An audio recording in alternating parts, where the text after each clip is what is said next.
Buen día con todos, nosotros somos el equipo 2 y en esta oportunidad vamos a presentar los siguientes temas: sistema operativo, base de datos, redes y protocolos de red.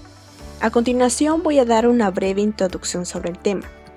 Un sistema informático tiene muchos recursos, hardware y software, que pueden ser necesarios para completar una tarea.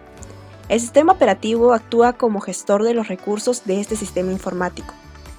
Tenemos también las bases de datos, que es la información recopilada que se encuentra en forma organizada para facilitar el acceso, la gestión y sus diversas actualizaciones. Otro concepto importante que vamos a hablar en este trabajo son las redes y protocolos. Estas proporcionan una comunicación fiable y rápida a grandes distancias. Comenzamos por los sistemas operativos. Es importante conocer algunos conceptos básicos del tema. Kernel, módulo central del sistema operativo. Driver, programa de bajo nivel encargado de atender a un dispositivo físico. Paquetes de software, combinaciones de distintos programas que forman parte de una oferta comercial. Archivo ejecutable, archivo cuyo contenido posee un formato que el computador puede ejecutar directamente. Licencia de software, es un permiso que se le otorga a un individuo o un grupo para el uso de una pieza de software. Piratería de software, copia no autorizada de software. Software de dominio público, programa que no está sujeto a derechos de autor. Este software es gratuito y puede ser usado sin restricciones. Freeware, software protegido por derechos de autor, pero liberado por el autor para su uso gratuito. Shareware, está sujeto a derechos de autor. Esto significa que no podemos vender un producto shareware como si fuese nuestro, a menos a que lo sea. Courseware, software diseñado para utilizar en un programa educativo. Firmware, software que ha escrito en la memoria. Ya hablamos sobre conceptos, ahora hablemos sobre algunas definiciones de sistemas operativos. Primero empezamos definiendo qué es sistema operativo. Es un software encargado de poner en funcionamiento el ordenador, ya que gestiona los procesos básicos del sistema. Asimismo, se encarga de gestionar para el usuario el hardware. Logra actuar como intermediario entre el usuario de la computadora y el hardware de la computadora. Además, brinda un ambiente en donde el usuario pueda ejecutar programas de manera eficiente y conveniente. Utilidad del sistema operativo. Es la parte esencial del funcionamiento de los sistemas informáticos y forma parte de la pieza del software central en la cadena de procesos. Objetivos del sistema operativo. Ejecutar programas del usuario y resolver los problemas del usuario de manera fácil y sencilla. Utiliza el hardware de la computadora de forma eficiente, de comunicación con el usuario y otros sistemas y las aplicaciones adicionales. Gestión de recursos de computador. El sistema operativo, como gestor de recursos, garantiza la protección de unos programas frente a otros y ha de suministrar información sobre el uso que se hace de los recursos. El sistema operativo, como máquina extendida, ofrece a los programas un conjunto de servicios que pueden solicitar cuando lo necesite. Tiene 4 clases: ejecución de programas, operaciones de ES, operaciones sobre archivos, detención de tratamientos de errores. Concepto de usuario y de grupo de usuario. Un usuario es una persona que está autorizada para utilizar un sistema informático. El arranque de la computadora tiene 2 fases: arranque de hardware y de software. Cuando hablamos de hardware, se refiere a la parte dura, es decir, al inicio o encendido de todos los componentes de la PC. Y el arranque de software es el inicio del sistema operativo en una computadora. Componentes y estructuras de un sistema operativo. Está formado por 3 capas: el núcleo, los servicios y el intérprete de mandatos o shell, y el cliente servidor. Gestión de procesos. Planificación del procesador. Son técnicas que se usan para decidir cuánto tiempo de ejecución y cuándo se les asigna a cada proceso del sistema. Ahora hablemos sobre los niveles de planificación. Son 3: alto, intermedio y bajo. En el alto se decide qué conjunto de procesos que son candidatos a convertirse en procesos compitiendo por los recursos del sistema. En el nivel intermedio se decide los procesos que se suspenden para obtener ciertas metas de rendimiento. En el nivel bajo se decide qué procesos ya están listos al que le toca ahora estar ejecutándose en la unidad central de procesamiento.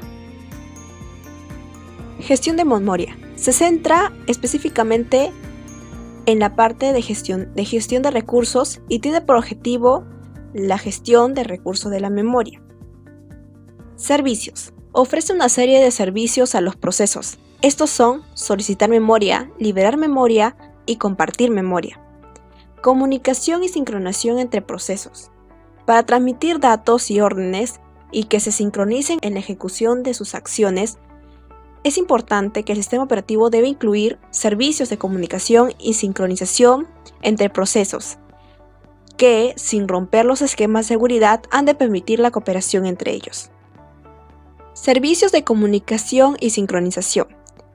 Presentan 3 fases: creación del mecanismo, utilización del mecanismo y destrucción del mecanismo. Controladores del dispositivo, también llamados adaptadores, son la parte electrónica de los periféricos, la cual puede tener la forma de una tarjeta o un circuito impreso integrado a la tarjeta de nuestra computadora. Gestión de archivos y directorios. Es la parte del sistema operativo que cubre una de las 4 clases de funciones que tienen en su faceta de máquina extendida. Objetivos fundamentales. Facilita el manejo de los dispositivos periféricos, protege a los usuarios. Los servicios que se engloban en el servidor de archivos presenta 2 tipos: los servicios dirigidos al manejo de datos y los dirigidos al manejo de los nombres o directorios. Tipo de sistemas operativos. Se pueden clasificar de muchas maneras, según la administración de tareas. Monotarea. Son capaces de manejar un programa. Multitarea. Permiten ejecutar varios procesos a la vez desde uno o varios ordenadores. Según la administración del usuario. Monousuario. Solo se puede responder a un usuario por vez. Multiusuario. Varios usuarios pueden acceder a sus servicios y procesamientos al mismo tiempo, según hardware y la finalidad del mismo. Sistema monoprocesador. Existe una sola unidad de procesamiento central, el CPU, capaz de ejecutar una serie de instrucciones de índole general. Sistemas multiprocesadores, también llamados sistemas paralelos o estrechamente acoplados.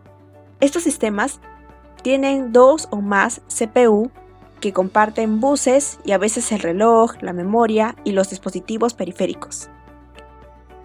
Sistema distribuido. Presenta una colección de procesadores que no comparten memoria o reloj y se comunican por una red interconectada. Sistemas operativos de equipos portátiles. Cuando hablamos de equipos portátiles, nos referimos a los equipos de mano. En este caso se refiere a aquellos dispositivos de pequeñas dimensiones que pueden ser manipulados con la mano, por ejemplo las tablets, los teléfonos inteligentes y las notebooks. Adicionalmente, los sistemas operativos de teléfonos pueden adicionar componentes para las comunicaciones e interfase. Sistemas operativos empotrados o en tiempo real. Son los sistemas operativos instalados en los dispositivos médicos, electrónicos, electrodomésticos, automóviles, entre otros.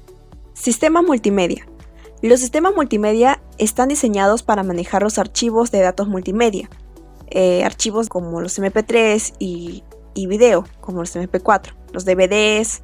Estos archivos tienen que ser procesados a un determinado tiempo y a una velocidad fija y continua para que sea una entrega eficiente. Aquí algunos ejemplos de sistemas operativos. Tenemos el Linux, el Unix, el DOS, el OS, el Windows, que son los más conocidos, hay varios tipos. Los Windows NT, los Windows 95 y 98, que son los antiguos, los Windows 2000, Windows XP, Mac OS, entre otros.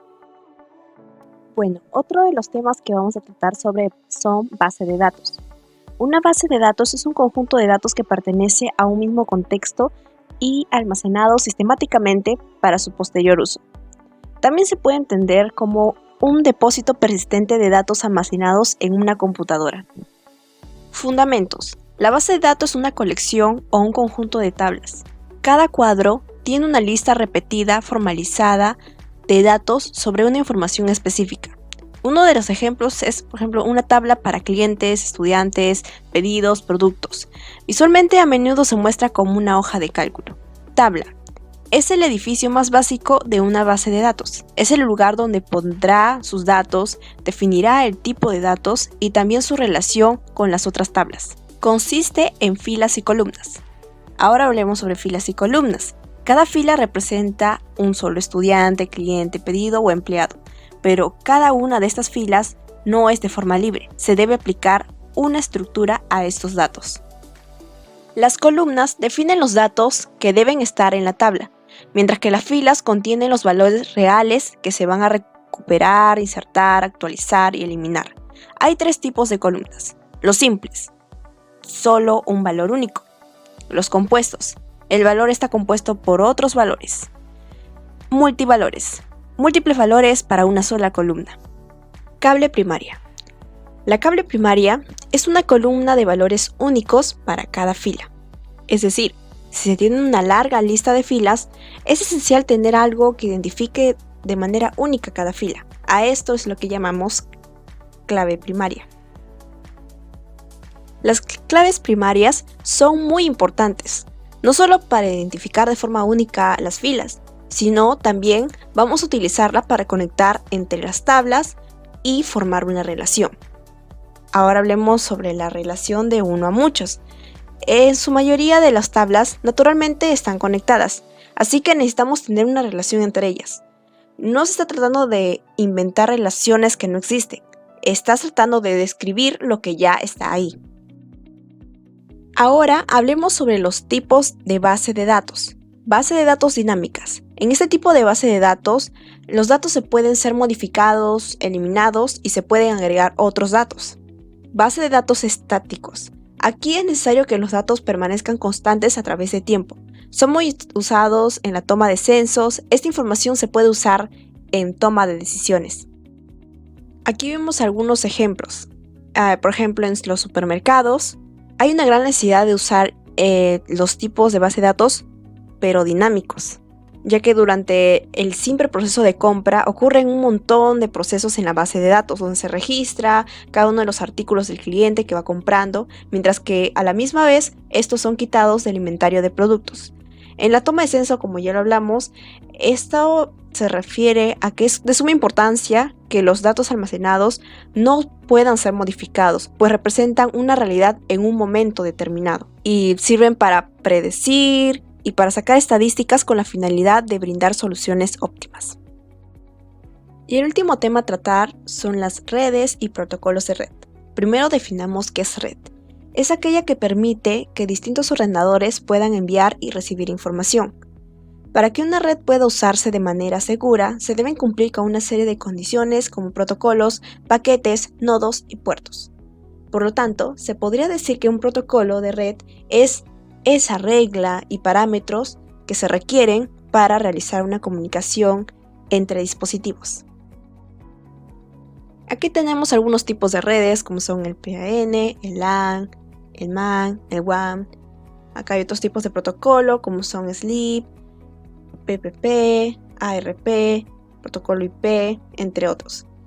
Hardware de redes de computadores, el NIC, que es la tarjeta de red, hub, bridges, gateways y routers. Ahora hablemos sobre la organización del computador, servidores y nube. La organización de un computador. En el CPU se encarga de los procesos, el input o el output, entrada y salida de datos. La memoria principal almacena los datos y el sistema de interconexión se encarga de la comunicación entre los puntos mencionados anteriormente. Ahora hablemos de la organización de un servidor. El servidor web guarda y organiza páginas web para que los usuarios hagan uso de ellas. El servidor de archivos almacena información para que un usuario acceda a ella.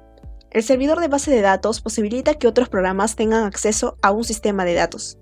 El servidor proxy tiene papel de intermediario. Ya una vez terminado con los temas principales, hablaremos acerca de las conclusiones.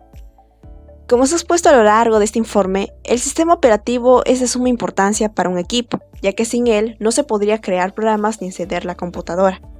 Existen mucha variedad de sistemas. Los más conocidos son como el Windows, el Unix, el Linux y Mac OS. Cada uno posee diferentes características dependiendo del tipo de sistema que conforma y son usadas de acuerdo a las necesidades del usuario. Las bases de datos son importantes y útiles cuando tienes que guardar y organizar mucha información. Son útiles en lugares laborales como negocios, empresas, etc. Espero que esta exposición haya sido de su agrado. Gracias por su atención.